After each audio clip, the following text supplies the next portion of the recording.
now. And I made a conscious decision from a fitness point of view that I wasn't going to miss the gym. I wasn't going to try and recreate the gym. I've talked about this a lot on the podcast about, unless you've got the means and the resources and the facilities to recreate a gym by getting barbells and dumbbells and machines and all that sort of stuff, then, there's no point trying to recreate that environment. You're not going to recreate a 300 kilo leg press with as many resistance bands as you want. It's just not going to happen. So my focus switched to learning new skills, looking at different avenues of fitness. And for those who follow my social media, know that I've become a bit of an addict to outdoor calisthenics training, pull-ups, dips, L-sits, leg raises, swinging around like a big ape, monkey bars. Pretty much whatever you can do outdoors is what I've been trying to do.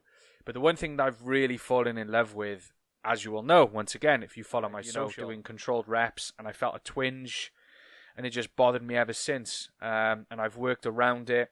And to be honest with you, I think that without going to see a physio or a sports therapist, the only way to get it better is rest.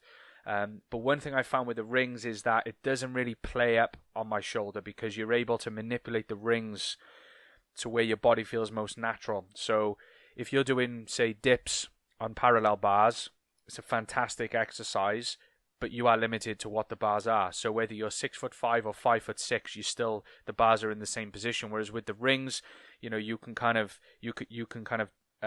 rotate your hands and your palms to the point where you're in a more of a natural position. You can keep them close to your body. You can open them up wide. You can kind of bring them slightly in front of you, slightly behind. So that's the first thing I noticed with the rings, is I was able to do natural movements more fluidly.